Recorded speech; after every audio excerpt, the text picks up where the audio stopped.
Hello everyone. First part electrostatics का जो हम पढ़ रहे हैं उसका एक टॉपिक रहता है डाइलेक्ट्रिक कांस्टेंट और रिलेटिव परमिटिविटी। तो आज हम इसको करते हैं। इसकी डेफिनेशन देखिए, दोनों की ही डेफिनेशन है ये। डाइलेक्ट्रिक कांस्टेंट के और relative permittivity epsilon R is defined as the ratio of force in air और vacuum to the force in medium. यानी कहने का मतलब डाइलेक्ट्रिक कांस्टेंट के और रिलेटिव परमिटिविटी ये एक फोर्स का रेशियो है।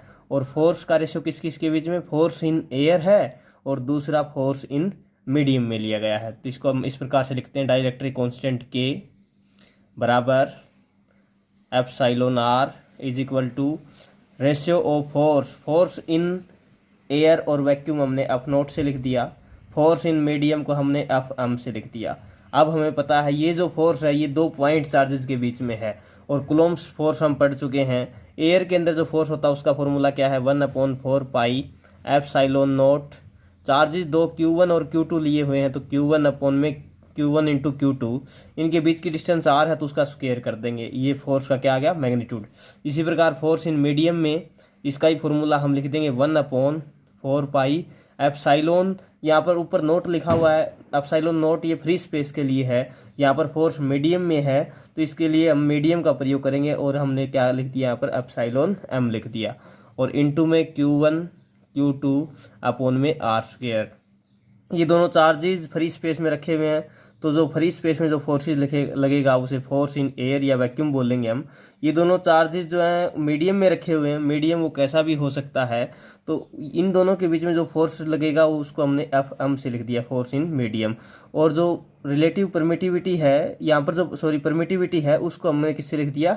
एप्सिलॉन एम से लिख दिया। अब यहाँ पर देख रहे हैं ये सारी टर्म कैंसिल हो जाएंगी, ये सारी टर्म कैंसिल हो जाएंगी। सिर्फ आपके पास क्या बच गया? ऊपर 1 में एप्सिलॉन नोट और नीचे भी क्या बच गया? 1 में एप्सिलॉन एम। और ये ऊपर चला जाएगा, ये नीचे आ जाएगा इस प्रकार। तो के बराबर epsilon R is equal to epsilon M upon में एप्सिलॉन नोट। तो ये आपके पास क्या आ गया? फॉर्मूला आ गया किसका? रिलेटिव परमिटिविटी का। तो रिलेटिव परमिटिविटी या डाइलेक्ट्रिक कांस्टेंट की एक डेफिनेशन और भी बना सकते हैं आप। It is the ratio of permittivity in medium to the permittivity in free space. तो देखिए ये डेफिनेशन आप लिख सकते हैं, डाइलेक्ट्रिक कांस्टेंट के और relative permittivity is the ratio of permittivity in medium to the permittivity in free space. तो ये एक और डेफिनेशन यहाँ से बन गई। तो हम यहाँ क्या लिख सकते हैं? के बराबर, के क्या है? डाइलेक्ट्रिक कांस्टेंट किसके बराबर है? रिलेटिव परमिटिविटी के। तो यहाँ से कंक्लूजन क्या निकलता है कि दोनों बराबर हैं। और दोनों की डेफिनेशन क्या पड़ी कि ये दोनों फोर्स का रेशियो है, force in free space to the force in medium. और दूसरा ये किसका रेशियो है? परमिटिविटी का, परमिटिविटी इन मीडियम अपॉन में परमिटिविटी इन फ्री स्पेस।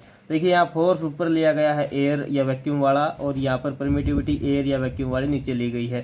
तो ये आपको अच्छी प्रकार से याद रखना है। ये फॉर्मूला लिख सकते हैं आप, याद कर सकते हैं और इनकी डेफिनेशन बना के आप लिख सकते हैं। तो बिल्कुल आसान सा टॉपिक है और ये लास्ट टॉपिक है फर्स्ट पार्ट का। इसमें एक दो बातें और याद रख लेंगे कि जो ये डाइलेक्ट्रिक कांस्टेंट है या जो के की वैल्यू है ये अलग अलग मीडियम के लिए अलग अलग होती है। जनरली जो ये वैक्यूम के लिए, वैक्यूम या एयर या फिर हम जैसे हाइड्रोजन गैस है वो भी वैक्यूम की तरह ही एक्ट करती, इसके लिए जो के की वैल्यू है वो हमेशा क्या रहेगी?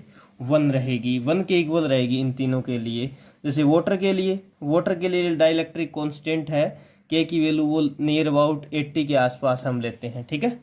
वाटर के अंदर जैसे हमने चार्जेस कहाँ रख दिए? मीडियम में रख दिए वाटर के अंदर, तो वहाँ पर डाइलेक्ट्रिक कांस्टेंट के की वैल्यू क्या लेंगे? हम 80 लेंगे न्यूमेरिकल्स के अंदर। इसी प्रकार वैक्स के लिए, जैसे वैक्स अगर मीडियम वैक्स लिया हुआ है तो वहाँ पर के की वैल्यू क्या हो जाएगी? के इज इक्वल टू 2 लेंगे हम। तो इस प्रकार अलग अलग मीडियम के लिए के की वैल्यू अलग अलग होती है। ये कुछ बातें आपको इसके अंदर से याद रखनी है, इसको कॉपी में नोट कर लेना है और इनकी दोनों डेफिनेशन आपको याद कर लेनी है। Thank you class.